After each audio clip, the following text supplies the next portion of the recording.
I'll give you a couple more examples before we finish off this show, ladies and gentlemen. I'm sorry, I got a very itchy nose and it's very annoying. Senedd member slams Conservatives' halal concerns. So do you want to know what was recently broke in Swansea? What recently broke in Swansea is that all school meals in Swansea are made halal only. Now, as you can imagine, that's a gross infringement on people's religious freedoms. That is an act of colonization, because there are many religious people that would object to this, because religions often call for adherence to a certain set of customs, right? Customs and principles and rules that you abide by. In Christianity, for example, if you abide by the customs of other religions, that could be seen as nothing short of, heresy, apostasy, or, worshipping idols and stuff like that, right? Partaking and worshipping a different god by their customs, you could be in serious trouble for that. Yet the government pushed it through anyway. Why? Because Swansea is basically an Islamic city now. Swansea, as far as I can tell, certainly when I was last down there, it was very, very stark, to say the least. It's no surprise, really, because they're trying to pander to the voting bloc, which they really care about, and the voting bloc, which seems to have a lot more of the power. And that's why, again, if you think, ladies and gentlemen, this isn't the problem, if this is just England or this is just Scotland, it's not. It's not. It's everywhere. It's everywhere. And a lot of these cities, they've got this problem now. They're still very ethnically homogenous. You got recent stats from Gwlad talking about immigration and stuff like that. They're claiming that, Cardiff, for example, is still about 85%, white Welsh or something like that. It's still about 85% ethnically homogenous. Well, we're already seeing mosques blaring the call to prayer at 5 a.m., right, which they shouldn't be doing, right, in a non-Muslim country, supposedly. You're already seeing things now where, like, in the plus 80% ethnic homogenous range, the people of Swansea are being forced to eat halal meat. Well, and again, if they'd seen the way that halal slaughter occurs, many of them would be massively opposed to it, but yet they're being forced to go along with it anyway. So what you're telling me is we have problems not only with government tyranny and adherence to foreign customs when the population of foreigners is at 15%, less than 20%. So when you're trying to diversify more and more and more, you're trying to push more there on us, you're basically saying the problems are going to get a lot worse with more and more that's going to come, because it's only going to get worse, right? It's not like with more and more foreigners, it's going to get more and more Welsh. So we've had more foreigners up to a certain point, and our cities have gone less Welsh. They're like some out of the customs of the Middle East and Arabia. All of a sudden, they're going to revert back to Welsh when the native Welsh population is what? 50, 60, 70%? Well, is that going to work? Is that how it's going to work? No, of course not. It's colonisation, ladies and gentlemen. And our politicians are so eager to go along with it. So Andrew Davis was the Welsh Conservative. I've forgotten this guy's name. I'm trying to think of what this guy's name is. I thought they had his name in this post. Let me see if I can find his name. It's something Roberts. I don't think it was something Roberts or something Williams. There we go. Waters, sorry. His surname is Waters. And here he is, echoing the points from the Muslim Council of Wales.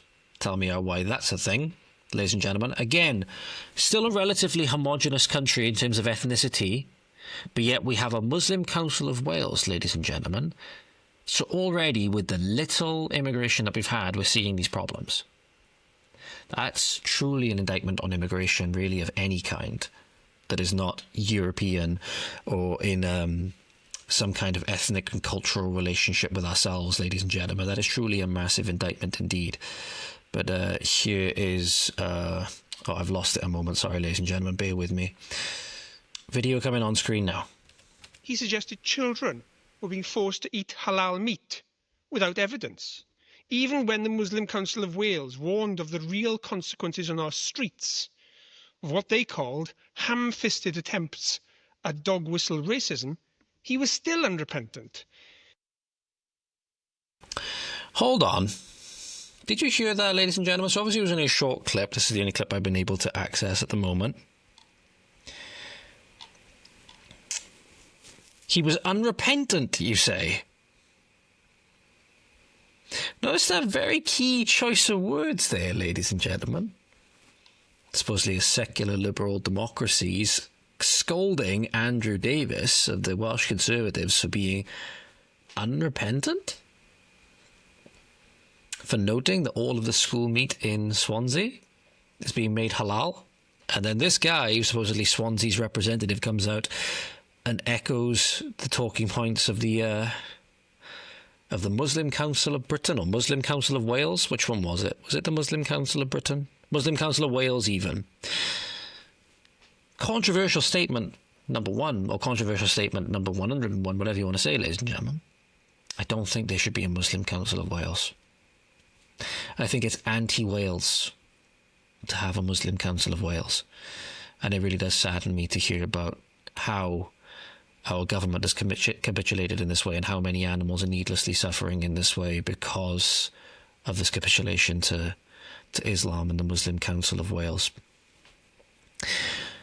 And all of this is happening, ladies and gentlemen, again. You look at the problems with England, for example, and their demographic replacement and the troubles that they've had with that as a result of that. This is happening now whilst Wales is still an extremely ethnically homogenous country for the most part. That should really concern you.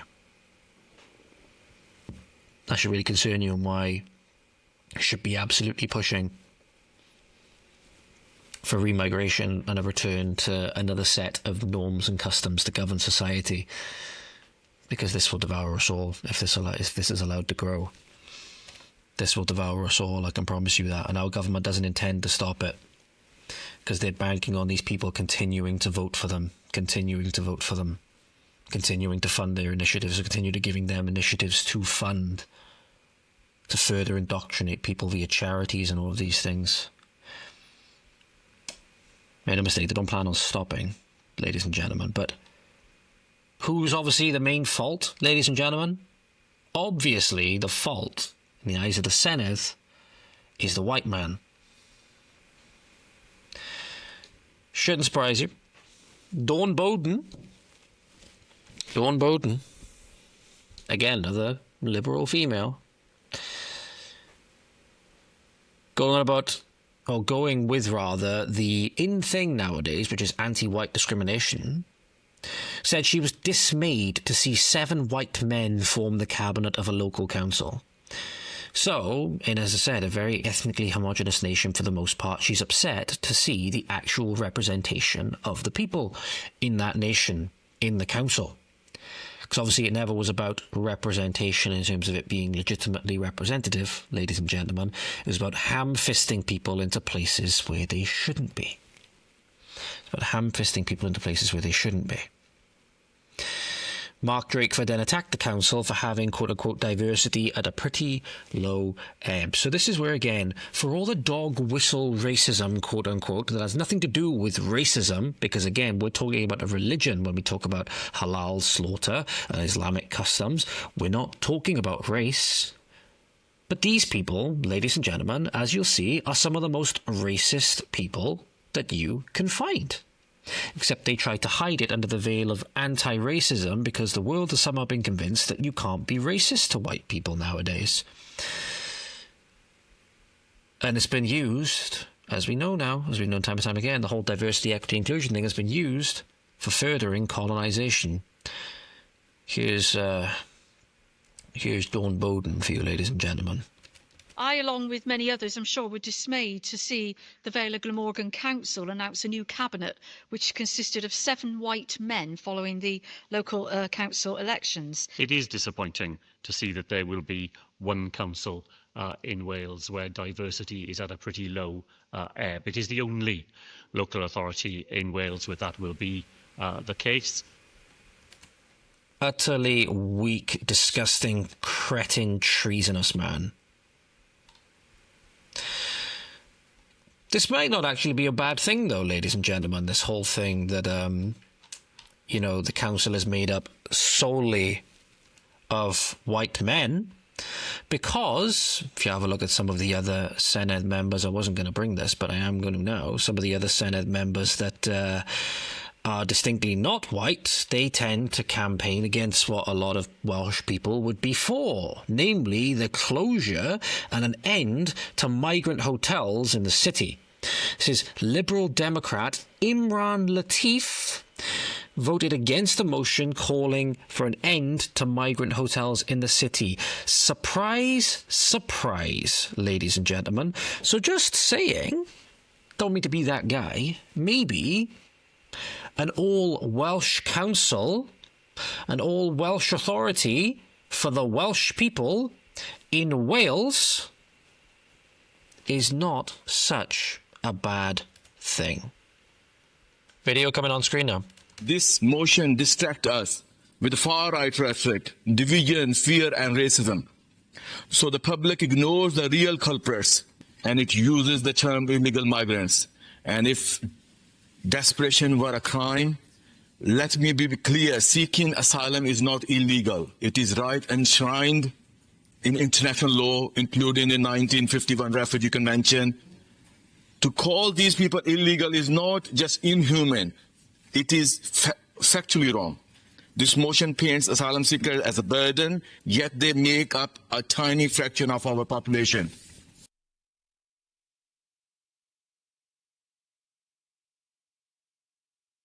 They also make up, you look at England, for example, how much is going on asylum hotels every single day. Say one, ladies and gentlemen, for supposedly a very small number, it's not free that we're keeping them here. It turns out they're actually a very expensive expense. So, and as you know, they're fast-tracking them for NHS appointments. They're fast-tracking them for private health care, dental care, all the rest of it, all at the bill of the Welsh taxpayer. And you wonder why people are leaving. You wonder why people are leaving for greener pastures elsewhere, ladies and gentlemen, because that's a big problem Wales has as well. It's a big problem Wales has as well, and I can't blame them. Where's the opportunity here? Where's the opportunity here? There really isn't any. There isn't any most of the time, ladies and gentlemen. And it's very, very sad. Here you go, this is the epitome of where we are in the modern day in the Western world, ladies and gentlemen. A foreigner in a position of political power in our country, actively campaigning on the interests of foreigners at the expense of the Welsh people. That's just the reality. Fact of the matter is, ladies and gentlemen, we have to start looking out for ourselves. We have to start looking out for ourselves, and that's going to come with a change in political representation, should we say. But the thing is, people don't realise, I don't think, or potentially they do, and they're banking on being able to get their plans into place before this is ever able to happen. The more and more they do this, the more and more people see how they're being taken advantage of, how much their country's being taken advantage of, how much they are being rinsed for, and how much they are having stolen from them, the more angry, resentful people are going to get. As a result, the more to the right they're going to go. And the more you're going to hear more of this supposedly far-right racist rhetoric. And if history is anything to go by, there's a good chance it could then go to simply beyond the rhetoric. And I don't necessarily want that. I'd like a peaceful resolution to these problems. But the biggest thing is, ladies and gentlemen, the people who have their hands on the levers of power right now are not going to give those up easily. But the thing is, political apathy is not going to solve this problem. And that's a thing that I've gotten into as well. Political apathy, not feeling that your vote is worth anything. We saw in America, especially with the work for Charlie Kirk, that sometimes you have to make things too big to rig. Sometimes you have to get people involved so much that it's impossible to rig it, and that it's impossible to fall for apathy. So for the people that don't vote, in a way, it is basically casting your vote for the opposite side. It means just that more likely that the people who didn't want to get in are going to get in on a minority vote, sorry.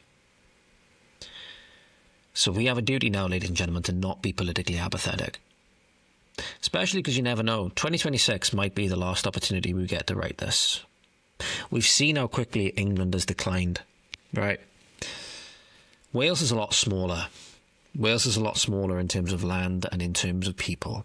It can happen a lot quicker, ladies and gentlemen. We need to be ready going into this next election. Put it that way. So I would urge you, please, do not vote for anybody that doesn't campaign on the best interests of either the Welsh or the British people. I've yet to work out who best that is at the moment. And I will say that anybody that seeks to separate us from our sister nations at this moment in time when we all need each other more than ever, I don't think is necessarily going to be a good step. Think about it. We can all be nationalists, right? But individually as nationalists, in terms of individual nations, we were at conflict with each other. We never really did anything. When we were all united under a shared national pride and under a shared national symbol, we conquered a quarter of the world. So we're not better. I can't see the argument that we're better off apart in terms of being separated from our sister countries in the Union. I can't see us being better off without them. And we can have that same nationalist sentiment without having the petty rivalries that exist between us as sister nations. When we work together, when we had that national spirit, and we worked together, we had the greatest empire this world has ever known. And done some of the greatest good the world has ever known. Not saying it should be, but maybe it could be that way again. But that's why I think we're better off united than separated, personally. Which is why, especially Plaid, if you are a person that is that way inclined, mind you, maybe you'd like to look for something like Gwlad. More power to you. I would go investigate them, because Plaid are not nationalists in any sense of the word. Globalists in nationalist clothing, because why would a nationalist want to take you away from your sister nations and put you under the governance and power of a foreign nation, a foreign government, a foreign bureaucracy? No real nationalist would want to do that. Nationalist seeks to have no master in terms of their standing, in terms of their country, right? No master over their country that is not one of them. Plaid would seek to take us back into the EU and have us be governed by a foreign bureaucracy. So they're not nationalist in any meaningful sense of the word. True nationalists would never want that. Not to mention, the Institute for Fiscal Studies recently determined that Plaid, and this was even on the BBC, BBC grilled the Plaid leader, Yorworth, over this on Newsnight.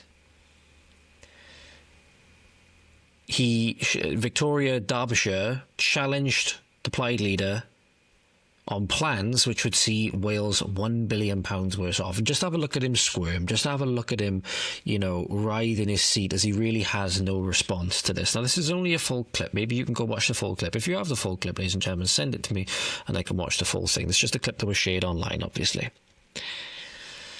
But here is Victoria Derbyshire making clear that under Plaid's plans, Wales would be £1 billion worse off.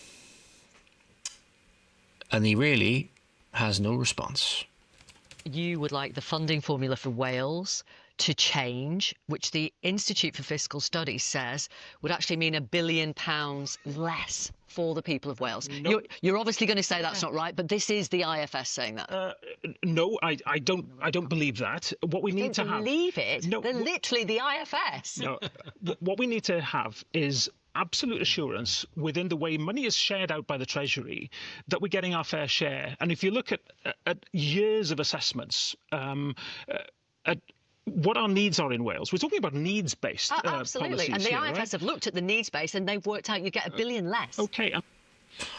So again, there's not a full clip there. Obviously, I can imagine that goes on for a little while. But again, it doesn't look good. Now, being charitable, even though Run Up Yorworth has blocked me on X because he got caught in a flagrant lie and spread it saying, look, this guy is lying. He didn't like it. And he blocked me for it. Let's get the benefit of the doubt because, sometimes these institutes get things wrong. Sometimes, either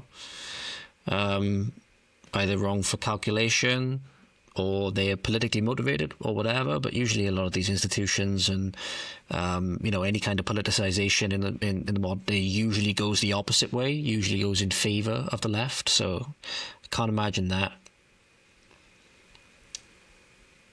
But it's not hard to see, right? Nation of sanctuary, just bringing a bunch of people in, is going to result in a lot of wage compression. It's going to drive wages down. It's going to drive costs up and everything, simply because more people equals more stress on public services. So it's not hard to see where they're going to be getting this from. So that's what I'm saying. If you are a person that is set on independence and stuff like that, I would look away from Plaid, because they're not the solution to Wales's problems if you see it that way. Because they're not nationalists, as they claim to be.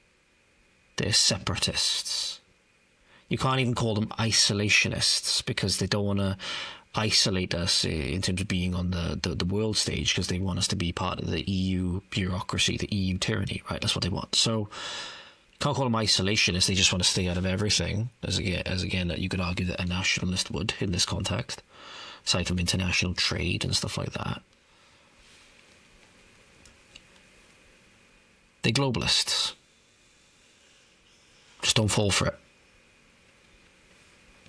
Do honestly do good amount of concerted research. Maybe you're a person that thinks that independence would actually be a good thing at this point in time. I've seen some people make that case. It's quite interesting.